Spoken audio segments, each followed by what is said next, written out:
لبنانی دارالحکومت بیروت اور دیگر شہروں پر اسرائیلی بمباری کا سلسلہ نہ رک سکا۔ مسلمان جو مملکتیں ہیں اور اس کی قیادت جو ہے اس کی بے حسی کہہ لیجیے، کوئی بھی نام دے لیں آپ اس کو، یہ جنگ بڑھے گی، یہ جنگ پوری دنیا میں اور خاص طور پہ مشرق وسطیٰ میں، مڈل ایسٹ میں پھیلے گی۔ امت مسلمہ سمیت دنیا کی تمام طاقتیں صرف زبانی مذمتوں کو کافی سمجھے ہوئے ہیں، مذمتی بیانات، مذمتی وغیرہ، آگے بھی چلیں۔ پینٹاگون کا یہ بیان سامنے آیا ہے کہ امریکہ باقاعدہ طور پہ اپنی فوج بھجوا رہا ہے مڈل ایسٹ میں۔ یہ تو غضبناک اسرائیل کچھ سننے کو تیار نہیں ہے۔ کیا اسکول، کیا ہاسپٹل، کیا پناہ گزینوں کے کیمپ اور کیا اقوام متحدہ کے ادارے اسرائیل کا جہاں دل چاہتا ہے، جہاں ان کا جی چاہتا ہے بمباری کر کے بربادی پھیر دیتے ہیں۔ اب لبنان میں جس قسم کے حملے کر رہا ہے اسرائیل، کیا اسرائیل کو کوئی روکنے والا نہیں ہے؟ کیونکہ جو لبنان میں ابھی تک ہلاکتوں کی تعداد ہو چکی ہے 570 ہو چکی ہے، بڑا کاؤنٹ ہے۔ امریکہ نے کہا جی کہ میرے شہری لبنان چھوڑ دیں، برطانیہ نے کہا میرے بھی چھوڑ دیں، فرانس نے کہا میرے بھی چھوڑ دیں۔ میں کیوں چھوڑ دیں؟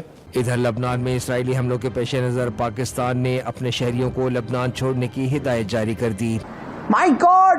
میرا ذاتی خیال یہ ہے کہ لبنان کو چاہیے کہ وہ اپنے سارے بارڈر سیل کرے، اپنی ساری فلائٹ بند کرے اور حکم دے کہ نو بڈی کین لیو۔ نمسکار دوستو، سواگت ہے آپ کا ڈی نیوز میں۔ میں آپ کا دوست دیوندر آپ کا سواگت کرتا ہوں۔ دوستو سواگت ہے آپ کا ایک نئی ویڈیو پاکستان کی، جس میں پاکستانی اینکر گھبرائے ہوئے ہیں کہ جو اسرائیل بمباری کر رہا ہے اس سے پاکستان کے میڈیا کے پھٹی پڑی ہے۔ آ رہے ہیں کہ یہ جو جنگ ہے یہ جنگل کی آگ کی طرح پھیل سکتی ہے، آگے بھی بڑھو نا، کچھ اور بھی کرو۔ مشرق وسطیٰ جنگ کے دہانے پر کھڑا ہے، ایسے بیانات، اور اب یہ ہوتا ہوا لگ بھی رہا ہے کہ جب دیکھیں ذرا لبنان سے حزب اللہ کے راکٹ حملوں کے بعد اسرائیلی طیاروں نے لبنان کا باقاعدہ رخ کر لیا۔ اب اسرائیلی طیاروں نے آپ کو پتہ ہے کہ کل کیا کیا، الصبح لبنان کے جو مختلف علاقے ہیں وہاں پہ شدید بمباری کی ہے۔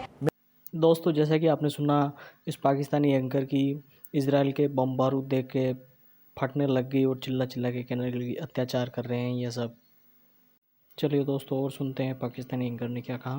دیٹ اسرائیل از ڈوئنگ، اور یہ سارے لوگ جن کو وہ کہہ رہے ہیں کہ باہر نکل جائیں، ان کی قیادتیں، ان کی حکومتیں، ان کے ملک اسرائیل کو سپورٹ کر رہے ہیں in term of weapon, in term of funding, in term of man power.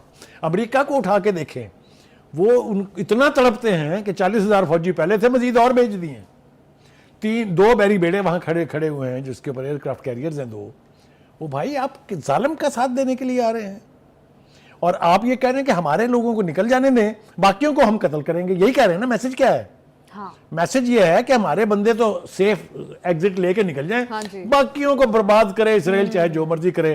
میں مطالبہ کرتا ہوں مسلم قیادت سے کہ وہ اپنے ملکوں سے بھی نہ نکلنے دیں، ان کا سوشل بائیکاٹ کریں، ان کا بلاکیڈ کریں، ان کا بنائیں، ان کو انسانی شیلڈ، کوئی خرابی نہیں ہے، ویسے بھی تو بنا۔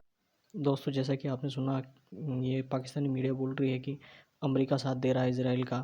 تب یہ کہاں پہ گئے تھے جب امریکہ کا ساتھ دے رہا تھا پاکستان کا، اور پاکستان جموں کشمیر میں آتنکواد پھیلا رہا تھا، تب یہ چین کی نیند سو رہے تھے، اور اب یہ مانوتا جاگ رہی ہے ان کے اندر۔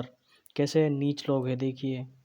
ابھی بیک فٹ پہ ہے۔ اسماعیل ہنیہ کی شہادت کو ابھی کافی وقت ہو گیا ہے، انہوں نے کہا تھا کہ ہم بر وقت بدلہ لیں گے، بہت جلد بدلہ لیں گے، لیکن کچھ نظر نہیں آیا۔ صوبہ یہ ہے، پرابلم یہ ہے، اسرائیلی یہ کہہ رہے ہیں، نہایت ریلائبل سورسز کہتے ہیں، یعنی یہ جو لوگ امریکی میڈیا کو غور سے دیکھتے ہیں، جو ان امور پہ وہ سمجھتے ہیں، جو اس پہ دن رات غور کرتے ہیں، تبادلہ خیال کرتے ہیں، ماہرین ہیں، مثلا اس میں ایک ہمارے ہیں ہارون خواجہ صاحب۔ منصوبہ یہ ہے، پرابلم اسرائیلی کہہ رہے ہیں کہ جب تک پاکستان اسرائیل کو تسلیم نہیں کرتا مسئلہ حل نہیں ہو سکتا۔ فوج پاکستان کے پاس ہے جو لڑ سکتی ہے اگر کبھی ضرورت پڑی، کیونکہ انہیں بہرحال اسرائیل سے باہر نکلنا ہے۔ وہ یہ تو ہو ہی نہیں سکتا کہ جو رسول اللہ صلی اللہ علیہ وسلم کے ارشادات ہیں اس میں بالکل واضح ہے کہ وہ اپنی سرحدوں سے باہر نکلے گا اور اس کی آخری اور مدینہ منورہ تک جائے گا۔ اردن سے وہ کہہ چکے ہیں ہمیں سعودی عرب تک سڑک بنانے دیں، جائیدادیں وہ خرید چکے ہیں۔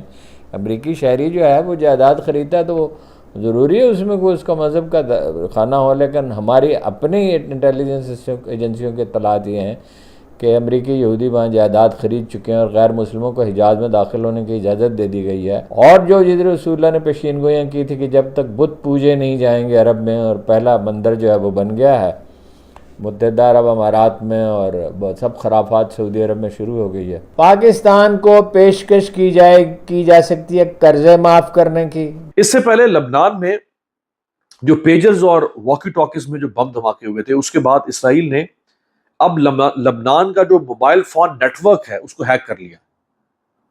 دیکھیں کتنا